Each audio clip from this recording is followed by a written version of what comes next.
ஈஷா யோக மையத்தில் அமைந்திருக்கும் மிகப்பெரிய தியான கூடமான ஸ்பந்தா ஹாலில் நிகழ்ந்த ஒரு சத்சங்கத்தில் தியான அன்பர்கள் மற்றும் மைய அன்பர்களின் கேள்விகளுக்கு சத்குரு அவர்கள் அளித்த பதில்களின் தொகுப்பே இந்த ஒளிப்பேழை.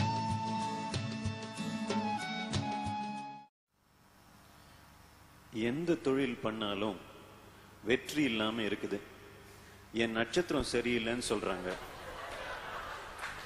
நீங்க என்ன சொல்றீங்க?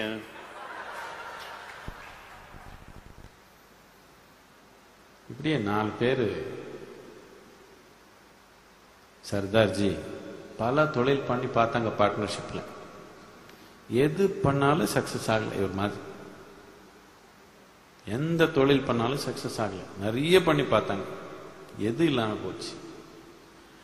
இனி என்ன பண்றது? எது ஆகல, என்ன சர்தார்ஜி என்ன பண்றது? டாக்ஸி வாங்கிக்கிறது, டாக்ஸி ஓட்டிக்கிறது.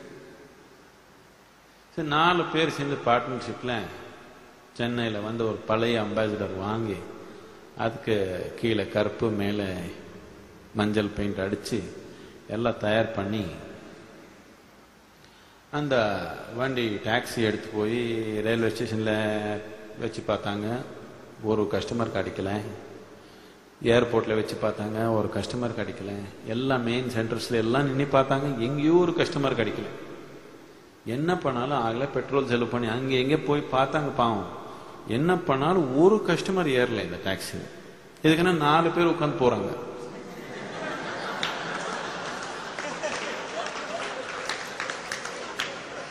இப்படி தொழில் பண்ண எப்படி ஆக போகுது?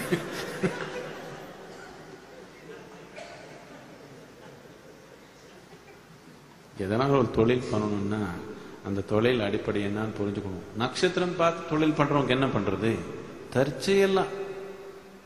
தற்செயலா வெற்றி அடைகிறவங்க ரொம்ப பயத்துல தான் வாழ போறாங்க. எப்பவுமே இது சுத்தா தெரியுது. நிறைய பேர் இப்படி தற்செயலா எப்படியோ ஒரு நிலைக்கு வந்துட்டாங்க. அவர் வாழ்க்கையில ஒரே பயம். வெளியே கால் வைக்கணும்னு நட்சத்திரம் பார்க்கணும். அவரு என்னதுக்குன்னா தற்செயலா எப்படியோ வந்துட்டாங்க மேல. திருமையோட வரல. திருமையோட வந்தா அப்படி இருக்க மாட்டாங்க பயத்துல. திருமையோட இருந்தா கொஞ்சம் கீழே விழுந்தா திருப்பி மேலே ஏறுது எப்படின்னு அவருக்கு தெரியும். தற்செயலா வந்தவங்க தான் ரொம்ப பயம். இப்போ நமக்கு ஒரு தொழில் பண்ணணும்னா அந்த தொழில் அடிப்படை என்ன முழுமையா முதல் புரிஞ்சுக்கணும் தானே. அது புரிஞ்சுக்காம இல்ல 4 பேர் பண்ற மாதிரி பண்ண போறது, இல்ல நட்சத்திரங்கள் பார்த்து பண்ண போறது, இல்ல ஏதோ நம்ம விருப்பத்துக்கு ஏதோ பண்ண போறது. தற்செயலா ஏதோ ஒண்ணு நடந்துடும். தற்செயலா வெற்றி அடைகிறது, தற்செயலா உயிரோடு இருக்கிறது பத்தாது மனிதனுக்கு. நோக்கத்தோட வாழும். நோக்கத்தோட எனக்கு எங்க வேணுமோ அங்க போற மாதிரி ஒரு திறமை உருவாக்குனதான் அவன் ஆன்மீகத்திலையும் எங்கனாலும் போக முடியும். தற்செயலா போற ஆள ரொம்ப கஷ்டம். நான் இப்படியே சில வருஷங்களுக்கு முன்னாடி இந்த மேங்களூர் கடல்ல இந்த பக்கம் இருக்குது. அங்கே போனேன். அங்கே ஒரு பழைய ரொம்ப வயசான ஒரு டாக்டர் இருக்காங்க, ஹோமியோபதி டாக்டர். அவர் எனக்கு முதல்ல இருந்து தெரியும். சரி, அவர் பார்க்கலான்னு போனேன். பேஷண்டா போல, நான் சும்மா அவர் பார்க்கலான்னு போனேன். அவருக்கு ஒரு 75 வயசு மேலே ஆயிடுச்சு. ரொம்ப வருஷத்துக்கு முன்னாடி அவர் எனக்கு தெரியும். சரி, அவர் கிளினிக் உள்ள போனேன். இன்னும் அந்த வயசுல கூட அவர் ஏதோ ஒரு சின்ன கிளினிக் வச்சு பார்த்துக்கிறாங்க. வெளியே ஒரு போர்டு போட்டிருந்தாங்க, ஏதோ அட்வர்டைஸ்மெண்ட். ஏதோ ஒரு மாதிரி கேரளாலேருந்து ஏதோ ஒரு மாதிரி மருந்து, எல்லா விதமான பாம்பு விஷத்துக்கு அது செயல்படும். எந்த மாதிரி பாம்பு கடிச்சாலும் அந்த விஷயத்துக்கு அது செயல்படும் ஏதோ போர்டு போட்டாங்க. இது பார்த்தோட எனக்கு இது எப்படி முடியும்? பாம்பு விஷம்ன்றது 2 விதமா இருக்குது அடிப்படையா. இந்த நாகப்பாம்பு கடிச்சா இது நம்ம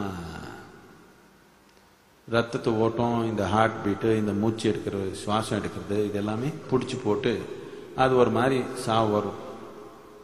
ரொம்ப பாதிப்போட ஒரு 6 மணி நேரத்தில் 7 மணி நேரத்தில் சாவு ஒரு மனிதனுக்கு ஒரு ரொம்ப பாதிப்பாக நடக்கும். அது இன்னொன்று, இந்த எதுக்கு வைப்பர்ன்னு சொல்றாங்க, அது கடிச்சிச்சுன்னா நம்ம நரம்புக்குள்ள போயிட்டாது நமக்கு ஒரு பேரலிசிஸ் மாதிரி ஆகி அப்படி சத்திடுவாங்க. அது கொஞ்சம் வேகமா நடக்கும், கொஞ்சம் வலி இல்லாம நடக்கும்.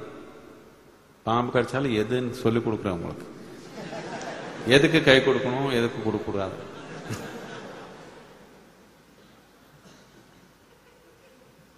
இதுக்கு ரெண்டுக்கு வித்தியாசமான மருந்து தேவை. இது ரெண்டு வித்தியாசமான விஷம், ரெண்டுக்கு வித்தியாசமான மருந்து தேவை. அதுல இந்த கட்டை பாம்புன்னு சொல்றாங்க தெரியுமா, சின்னதா இருக்கும் அப்படி, அதுல ரெண்டு விதமான விஷம் சேர்ந்து இருக்குது. அது ரெண்டு விதமா வேலை பண்ணும். அதனால கட்டுப்பாம்பு கடிச்சிங்கன்னா ரொம்ப வேகமா போயிடும். எப்போ அது சின்னதா இப்படிதான் இருக்கும், ஆனா அது கடிச்சிருச்சுன்னா ரொம்ப வேகமா போயிடுவீங்க. 3 மணி நேரத்துல போயிடலாம்.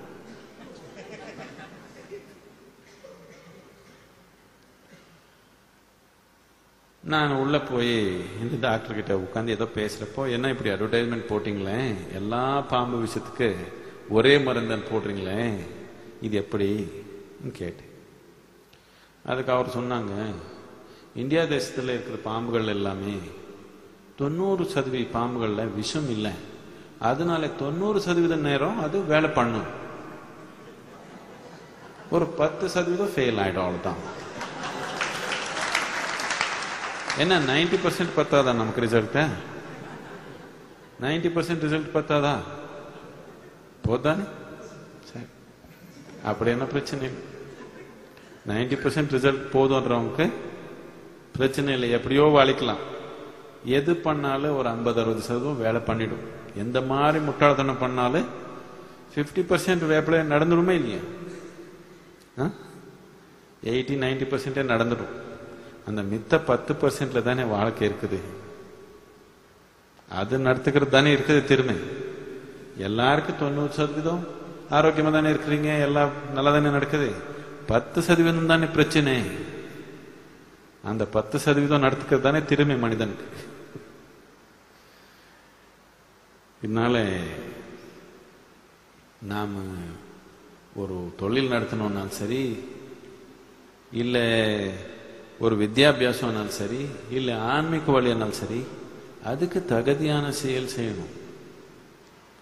சூழ்நிலை புரிஞ்சுக்காமே, அதோடைய தன்மை புரிஞ்சுக்காமே, அதுக்கு அனுசரிச்சு எப்படி செயல் செய்யறதுன்னு புரிஞ்சுக்காமே என்னமோ பண்ணா இப்படி ஆயிடும். நாம் ஏதோ ஒரு செயல் செஞ்சா அது நடக்கலன்னா, நட்சத்திரங்கள் எங்க போகுது பார்த்தா என்ன வந்துச்சு, இது நடக்கல, எதனால நடக்கல?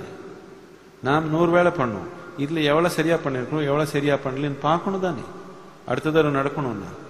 இல்ல நான் அப்போ எப்படியோ பண்ணேன் அப்படியோ ஆயிடுச்சியே, அப்படிதான் ஆயிடும். 90% நேரம் ஆயிடும். அந்த 10% தான் பிரச்சனை.